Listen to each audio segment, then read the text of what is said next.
Bienvenidos, esto es Fuera de la Caja. Yo soy Macario Schettino, le agradezco mucho que me escuche para hablar en esta ocasión de los temas de largo aliento con una excusa de muy corto plazo, la invasión de Rusia a Ucrania, que creo que nos puede ayudar a poner varios de los temas que hemos hablado en esta sección de largo aliento en un contexto cercano a lo que estamos viendo hoy, y nos puede ayudar a entender mejor el fenómeno y al mismo tiempo nos ayuda a aplicar lo que hemos empezado a construir como un esquema para la interpretación del funcionamiento de las sociedades.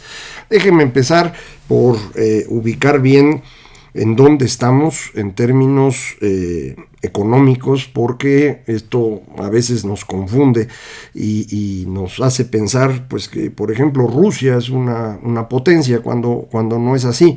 Mismo fenómeno ocurre con China, que vale la pena incluirlo porque es otro punto en el cual podemos tener en el corto plazo un enfrentamiento similar. Países como Rusia, China, Turquía, México o Brasil son países más o menos del mismo nivel. Me refiero en términos de ingresos. Si revisa usted los ingresos por habitante medidos en dólares, prácticamente estamos en el mismo nivel todos. El que es un poquito más rico es Rusia, arribita de $10,000 por persona. Estoy promediando los últimos 5 años, del 2016 al 2020, porque los datos del 21 todavía no son seguros, entonces nos esperamos a que se confirmen, pero de 2016 a 2020 en promedio, Rusia está arribita de $10,000, luego estamos Turquía, China y México, $9,200, $9,400 cada uno. Otra vez ingresos en dólares por persona en el año. Y Brasil está bajito de eso, $8,700. Esto es medido en términos de dólares. Si lo medimos en lo que se llama paridad de poder de compra, paridad de poder adquisitivo, es decir, qué se puede comprar con ese dinero en equivalente a dólares, pero como si lo fuera usted a gastar en Estados Unidos, cambia un poco el ordenamiento. Medido así, Rusia y Turquía andan en $26,000, México en $20,000 y China y Brasil por ahí de $15,000 cada uno. Es decir, nos separamos en distintos bloquecitos, porque bueno, pues las cosas son más baratas comparativamente en Turquía o Rusia y son menos baratas en Brasil y en China. México queda más o menos a la mitad de los dos grupos, pero si nos regresamos a los dólares, insisto, estamos más o menos igual todos, y esto es importante recordarlo porque, bueno, pues Turquía es parecido a nosotros también en términos de población, Brasil es el doble, Rusia está entre nosotros y Brasil, no llegan a los 150 millones de habitantes, y obviamente China pues está 10 veces arriba de nosotros o un poco más.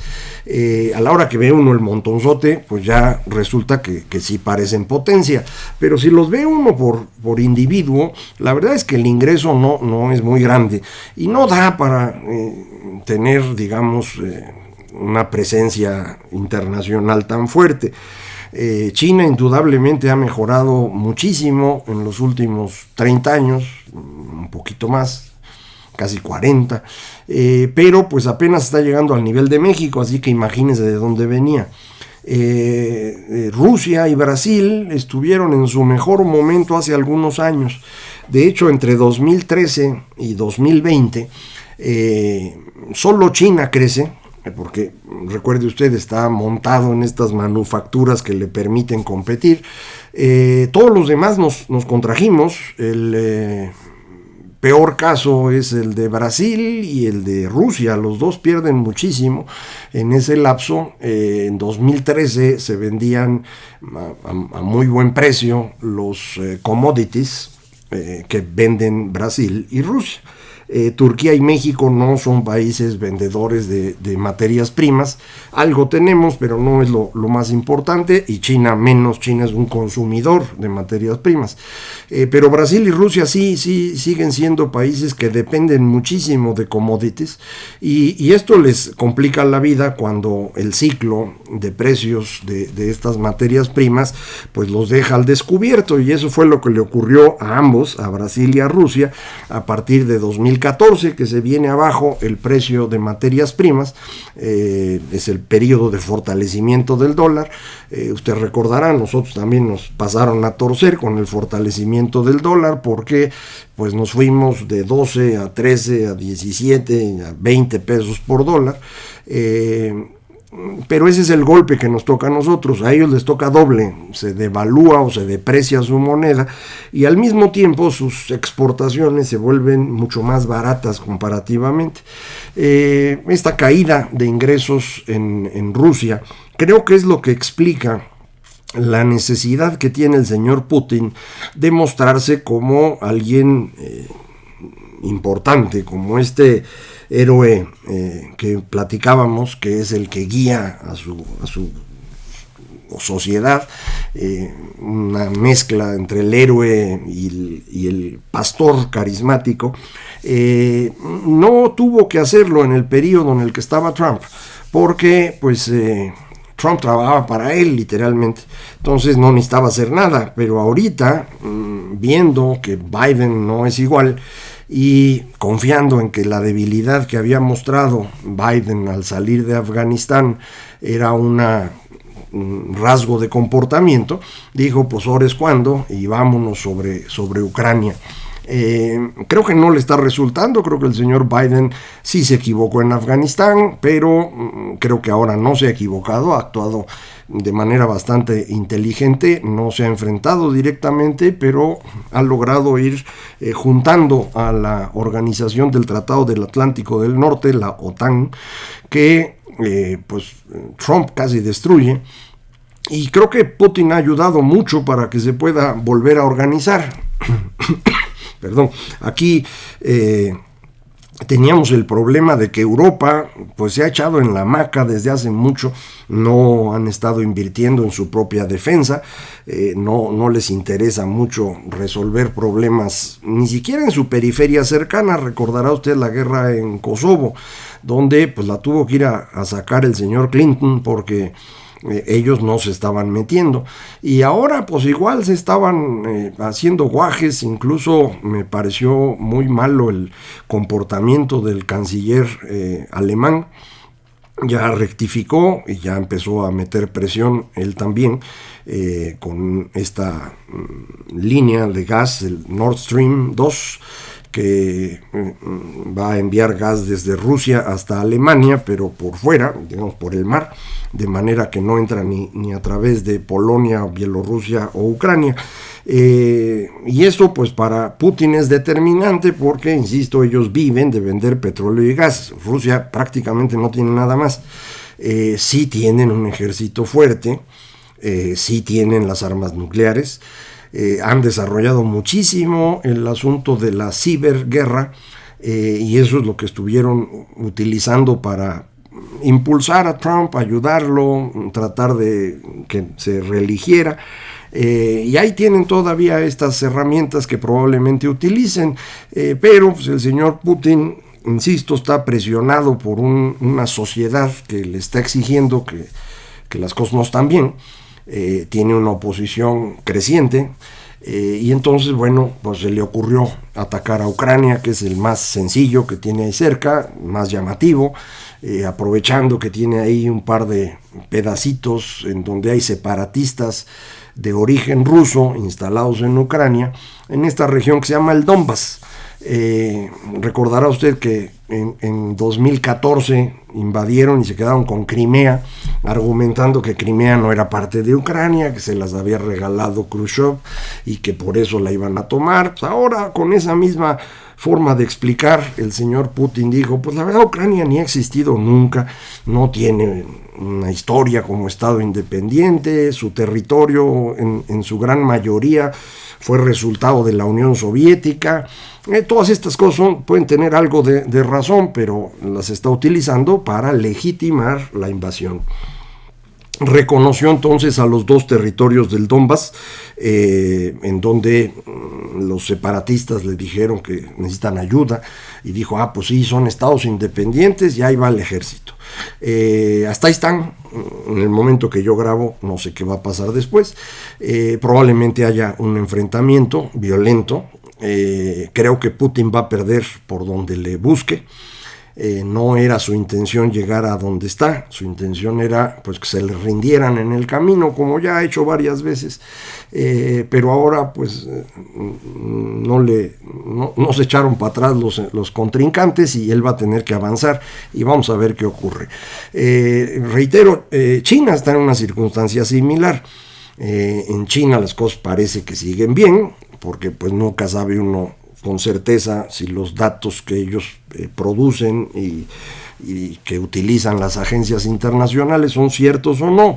Creo que en este momento ya están en el problema, alguna vez creo que lo platicamos, resultado de su esquema de desarrollo, de una gran inversión que tarde o temprano este sistema de crecimiento lleva a inversiones ineficientes.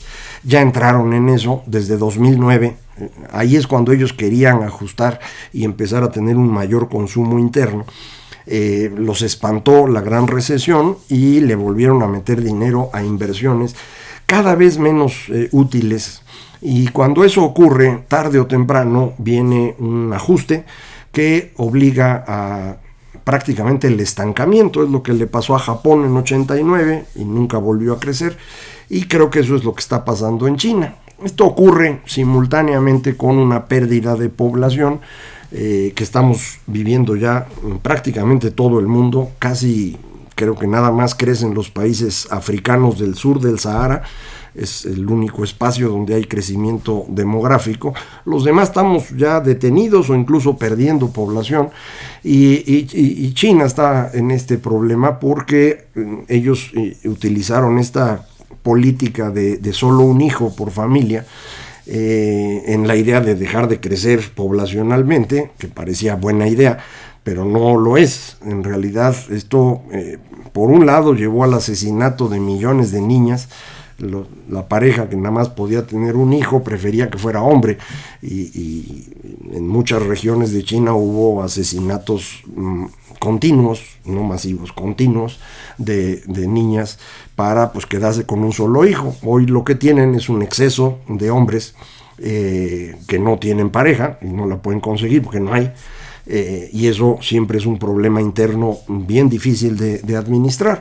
Envejece la población con un exceso de hombres solteros, en una economía que deja de crecer, y esto está generando ya una presión social seria en China, que el señor Xi Jinping está tratando de administrar, regresándose a la pirámide de la que hemos hablado, donde pues se controla todo.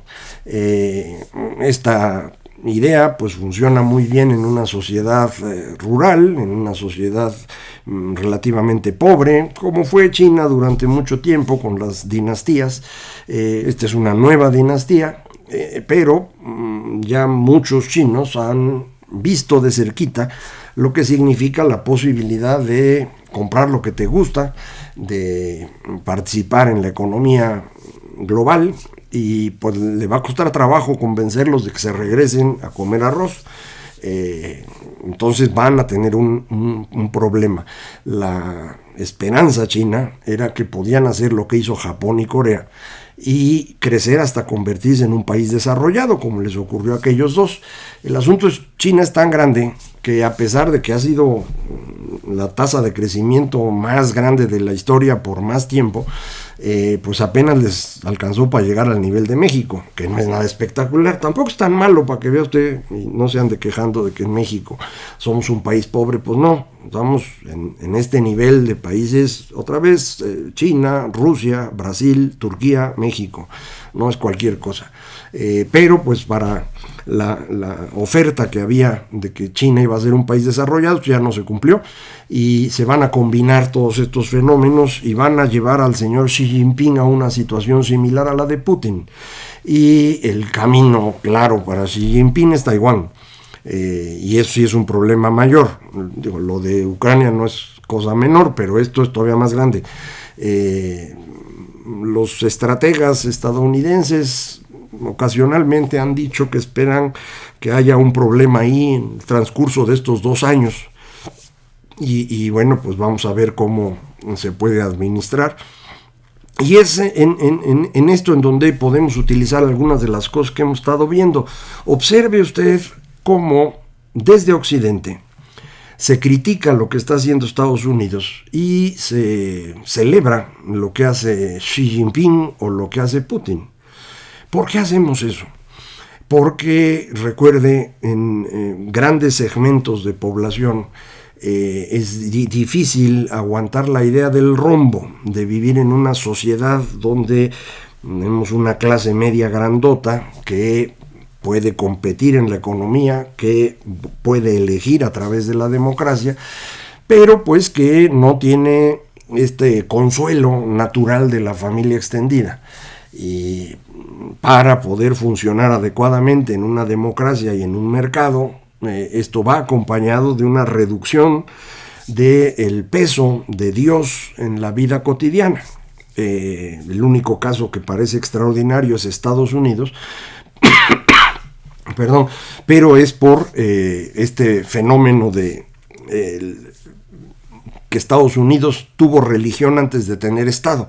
Recuerde usted, se fue poblando con distintos grupos religiosos salidos de Europa, después construyeron el Estado, entonces el único país en el que hubo un mercado libre de religiones, y hay muy diversas religiones, pero aún en Estados Unidos hay un crecimiento muy significativo de estos que llaman no, los que ni son creyentes, ni son religiosos, ni son nada, que no se llaman ateos o agnósticos, simplemente no les preocupa. Este grupo ha crecido significativamente también en Estados Unidos. Entonces esto es natural, insisto, en estos rombos, y esa es una vida mejor para las personas en términos de ingresos, en términos de participación política, pero es menos buena en términos de círculo social, de comunidad y de lo que llaman vida espiritual, ¿no? La idea de Dios, del Dios que sea, y cómo vivir juntos bajo este manto de cobertura.